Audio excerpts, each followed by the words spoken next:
Okay,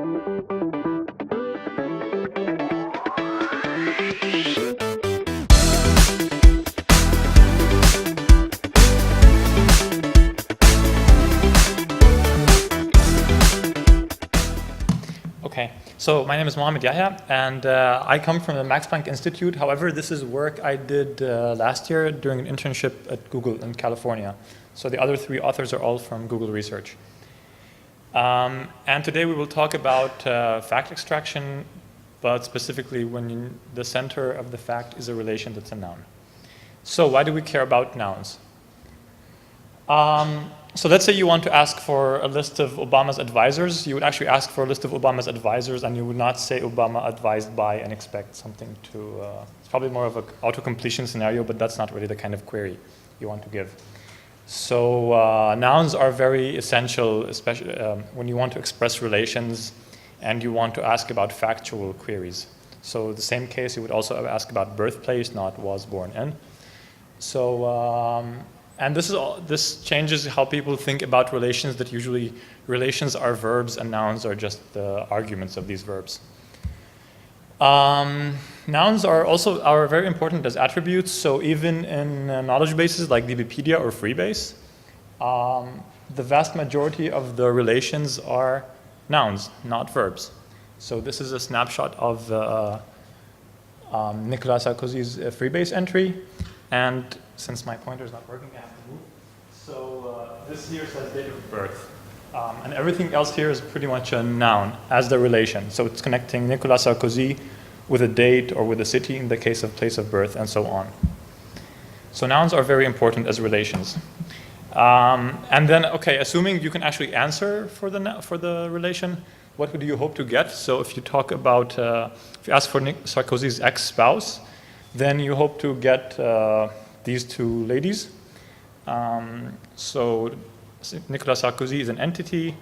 Ex-spouse is the relation connecting him to these two other entities. Yeah, and actually we know lots of facts about Nicolas Sarkozy. Yeah, so we know born, so birthplace. That's one other attribute or relation. His height, his party, and so on. And these you can find in Freebase. However, Freebase or Google Knowledge Graph and so on, they're not complete. So to continue our obsession with the presidents of France, we ask about Alon's ex-girlfriend. And Google doesn't return anything in the sense of a concrete answer. It actually returns links, but that's not what we want. We want a fact. Even if you ask for more exotic things, so if you ask for Gazprom's banking arm, and Gazprom is this Russian oil company, and it doesn't actually, you don't actually get an answer, you just get a bunch of links. If you look carefully at the highlighted part here, the answer is hiding somewhere, and we want to go and extract that. So this talk is about extracting facts that are centered around noun phrases, and those we call attributes. So those are all here, the green things are all called attributes. Yeah? And we do open information extraction. So the goal is to go from text, a sentence like this, to a fact. So I will say fact, I will say triple, I will say extraction. These all mean the same thing. And this is just a subject, a relation, and an object. So in this case, Gazprom is the subject, relation is banking arm, and Gazprom Bank is the object. So essentially we want to construct a database from free text. Of course, we're not the first people to do this, obviously. So let's see who else tried to do this. So there's a long history. I think the kind of scheme that we're working with starts in 2007. There's a system called Reverb, which we obviously stole our name from. And I think the closest system to ours is Ollie. But there's a previous system that's a bit far from what we did, but I think it's still worth checking out. It's called Clausy. These are all mentioned in the paper, so if you don't get a reference now, it's okay. Let's see what Ollie does. So what they do here is they assume that relations are expressed using verbs at some point. So they say that between the two arguments of a relation, the relation itself is either a verb, it's a verb with a preposition. So let's say Oswald killed Kennedy. Kennedy, the second one, verb preposition. So Kennedy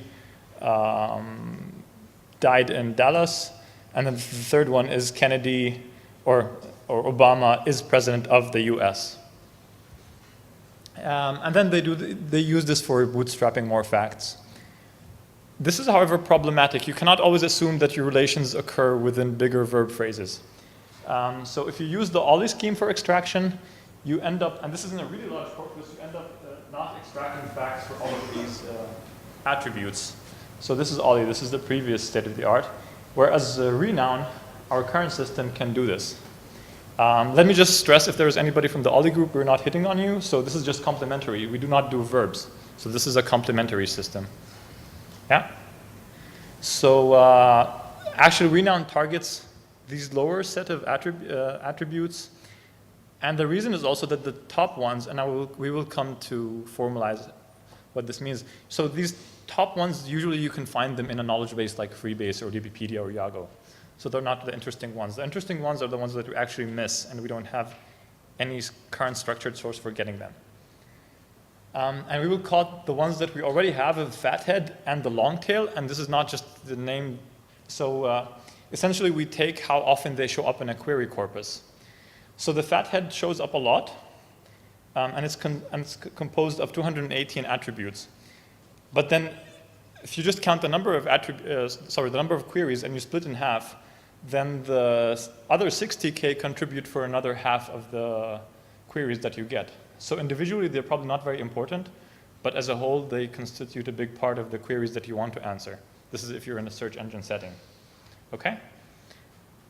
I'll post the slides on the website, so you don't have to take photos. It's okay. So now we talk about ReNoun, our system. So the idea is now to extract facts where the center of the thing is a noun phrase, so that's the relation, and there's no verb in between in general. So this is the traditional bootstrapping pipeline. So we start with an annotated corpus of documents and a bunch of attributes. So we actually know the attributes that we will extract up front. And then the pipeline, well, we first run a bunch of handwritten, very simple lexical patterns to get a very fairly small core of facts. And then we kind of learn more ways of expressing the same facts using dependency parsers. And then these patterns that we learn, these dependency parse patterns that we learn, we deploy to get a lot of facts, which we then add to our knowledge base, so something like Freebase.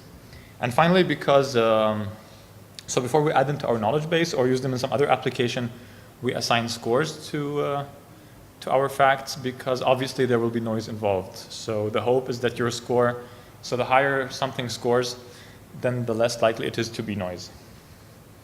Let's just discuss the inputs to our system. And I'll repeat this again, but so in our setting, we use a corpus of 400 million documents. This is Google, so that's not a lot. And they're annotated using a pipeline of annotations you can imagine. So we have dependency parses. There are noun phrase chunks, okay, with named entity recognition. Entities are actually also resolved against Freebase. So it tells you that Google is this entity that has this unique identifier over there in Freebase. And there is coreference resolution, which we also use. So for example, these are the subscripts here. So it tells you that CEO and Larry Page refer to the same thing. And he and Larry Page also refer to the same thing. Yeah, so there's 3 clusters of entities in this sentence. Okay? This is typical stuff. And then the attributes, we actually get them from existing work. So this is the work that I did, the team that I was in did before I was there. You can check more details in the VLDB paper here. So essentially, to extract attributes, what they do is they go to the query stream. Remember, this is a search engine. And there is also other prior work on this. They go to the query stream and they look for specific patterns. So if you ask for Gazprom's banking arm, then, well, it's easy to see that because of the possessive and so on, banking arm is an attribute. So they just extract that. Okay. However, it's important to stress that at this point what you have is you only have attributes. You don't actually have triples to learn from. So this is something that we want to create. Okay, so for seed fact extraction, it's two very simple things. First thing you do is you look if you so you have a sentence and then you see, does it contain any of the attributes that I've already seen, that I've extracted from my query stream? If yes, then you also check if it matches one of those 8 patterns. That's it. So in this sentence, this is actually the case. It matches pattern number 6. So then we also do another check, which is checking if A and O, so the attribute and the object, the potential object co-refer. I won't go into details why we do this, but this helps kill a lot of noise. And essentially, we were pushing some reasoning to the co-reference resolver, which means at the end you can extract this fact: Google CEO Larry Page. And this is the accuracy results that we get at this stage. For the long tail, it's quite good. This is really good actually for the long tail. For the fathead, it's not as good. Remember, we're not really interested in the fathead in the first place, but once we finish our pipeline and come to the scoring, this problem is even fixed, so it's not a big deal. After that, we go to dependency parsing. So this is what we learned in the previous dependency pattern learning. So this is what we learned in the previous stage, and this is now our input process. So now we just want to find alternative ways of expressing the same fact. So it's clear that there's a match between the 3 components in the fact here and some nodes in this dependency parse. So you just go take the dependency parse. You essentially create holes wherever there are things that are coming from the fact. This is standard bootstrapping. And then you create, so now you have a pattern which can extract more facts for you. And of course, the same pattern itself can be used not necessarily for just one attribute, but you can also use the same pattern to extract relations centered around executive chairman or head coach and so on. Yeah. And now those patterns here, they can be applied. So the patterns that you've just learned, they can be applied to extract many, many more facts so that you can add them to your knowledge base. So for example, if you have this elaborate sentence here, you just take the part of its dependency parse that matches with this one here. So this is the pattern that you learned, okay? And you see that actually this pattern you also learned for CEO. So CEO is over there. So a CEO like Manashah Mushahidi of STEC Incorporated. So now you have a new fact extracted, okay? And what's very important here compared to other systems, so something like Ollie, is that we do the argument ordering in a very consistent manner. And this is really important if you want for specific applications. So let's say you want to do question answering on top of this. So for previous system, depending on how the sentence is expressed, it could extract the facts Opel, subsidiary of GM, or GM subsidiary of Opel, and not both are true. So only one of those is true. And again here, only one of the two is the CEO of the other. Okay? Fact scoring I will skip for now, because there's too much details and it's not the main interesting part here. So just some evaluation numbers. So yeah, we have a corpus of 400 million documents. We have 60,000 attributes, 218 on the fathead, and everything else is in the long tail. After seed fact extraction, we have 138 million extractions, but those are just 680K unique facts. We learned some patterns. We learned actually 30,000 patterns, and there's some filtering in between. And in the end, we have 40 million new facts which we did not know before. How do we compare to other systems? Again, I'm repeating myself here, but with numbers. So on the fathead, Ollie can do fine. This is on the fathead, Ollie does perfectly fine. So for just taking so now we're comparing them against us. So if we can extract facts for 100 attributes, they can do this for 99. So they're doing as well. For the long tail, it doesn't work, what they have. So you cannot assume that noun relations always occur within bigger verbs. That is not enough. So whereas we extract 100, they extract 31. Just to be fair, we also compare to the other side.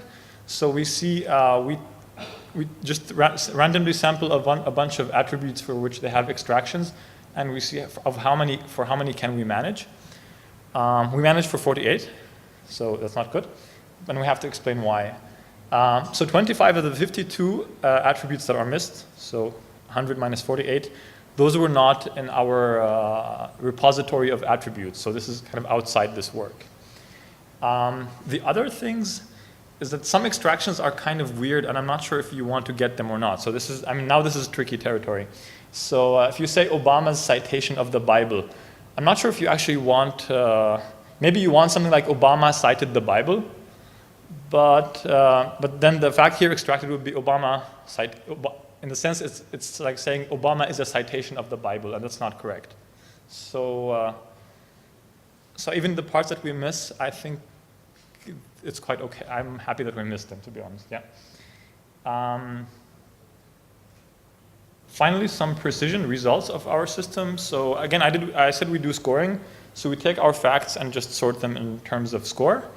And then so we cut off at certain thresholds of the score and see what kinds of precision we get and for how many attributes we extract facts. And this is how our numbers look like. So at 1 million facts, this is quite satisfactory. I mean, once you take all the 40 million that you extract, the precision goes low, but then again, you consume as much as, if you have a score, you can consume as much as your application needs. And you can see that also we do well on the long tail versus the fat head. So fat head actually tends to show up with more noise, but you probably don't care enough because this is already available in some database. What attributes do we miss extractions for? So these are attributes for which we could not extract facts. We know them, we know that these are attributes, we just don't have any facts for them. Something like culture, and this is hard to put in a triple. You cannot say Qatari culture and then expect, this is probably, you have to fill it with a paragraph or a sentence at least. Numeric, so we didn't target anything numeric here. We just wanted things that connect an entity with an entity. Some things were, so we actually tried only to extract things that are already in Freebase, so we don't, so if you say person's email is, we don't extract emails. We didn't try to change the attributes, so some of them are plural, and often we have the singular counterpart, but we didn't try to change the attributes that we get. There were some just meaningless attributes, so whatever newsies mean. There is some, so this, for these here, we actually expected to find, we were hoping to find something, but we didn't. For example, nationality, the problem is that this is never explicitly, you don't say Obama's nationality is American, you just say Obama is American. So there is no explicit mention of the attribute itself in the text when it expresses the whole fact. So I will skip scoring for now. And I have 1 minute left, so I will thank you in this 1 minute. That's a triple. Yeah, so this is the talk. Thank you.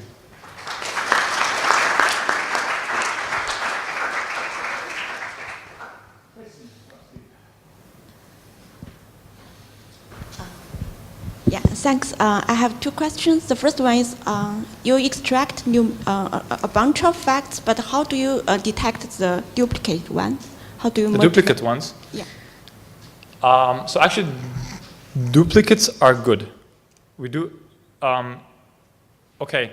So first of all, when we extract facts, we actually canonicalize them. So the arguments of the fact, the arguments of the relation, so the subject and the object of the fact, they are, in the end, they are Freebase entries. So we work over a corpus which has mappings of noun phrases to Freebase IDs. Okay? So any triple which has the same Freebase ID, noun phrase, Freebase ID, however we extract it, this is considered the same triple. I guess I'm interested in another way around. I mean, for the fact, for the one specific fact you interacted, do you have the variations about different expressions? In this work, we don't try to. So let's say we extract birthplace and the place of birth. Okay? Yeah. So this is what you mean. Yeah, yeah. In here, we do not try to reconcile them. Okay. There is work on this, including the, I'm sure the Google has this, okay. But I mean, the group that I'm working with in Germany, they have work on this, but this is not part of this work. Okay, so they will show up as two distinct facts. Okay. But the interesting thing when it comes to scoring is you would actually, if you observe a fact that's extracted in using different patterns, that's a good thing, because it confirms, if you can confirm the same fact in multiple ways, that's very good. But to your question, it's a very valid point. We don't do it in this work. Yeah. Okay. Another question is, I'm not quite get how you evaluated this, because it's not exist in the database, right? You want to. How do we evaluate? Yeah. Oh, this is humans. So humans, okay. we randomly sample facts and we give humans and tell them, is this a good fact or a bad fact? Okay. With respect to the text in which it is expressed, not with respect to the real world also. But when human evaluated this, I mean, so you don't give them context. So that's No. basically the word knowledge fact, not right? They have the text from which it was extracted. Okay. Okay, we aggregate, so they have a bunch of example text from which this was extracted. Yeah? Yeah, okay. And they have to decide, is this text expressing this fact or not? Okay. Yeah? So if it says, for example, Obama was not born in Kenya, and we extract Obama was born in Kenya, that's a false extraction. Yeah? Can you briefly talk about the scoring? We can we do this offline? Just briefly, what is it? I mean, you don't have to go to the Yeah? slide. Okay. Just, it's based on what? You're scoring? So the scoring is essentially you see how many different patterns extract the same fact. So redundancy.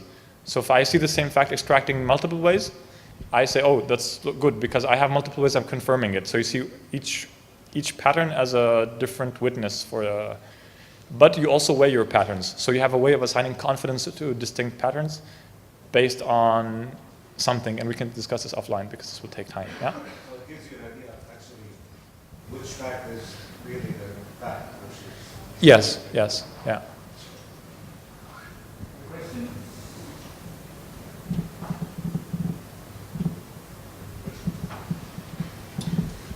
So, is the world ruled by nouns and verbs are a waste of time? So No. But the world is not ruled by verbs, and nouns are a good investment of your time. So perhaps more seriously, what's the sort of sweet spot or the complementarity or? So I think this highly depends on your application.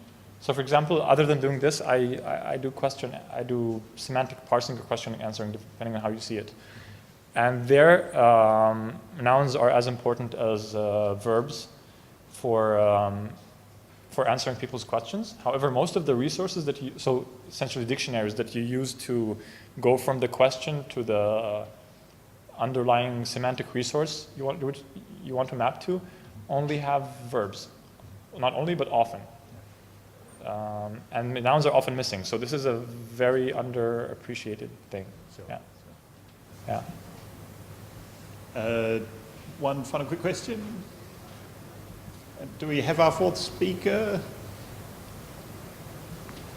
Otherwise, we've got lots of time for questions. Benjamin Whang.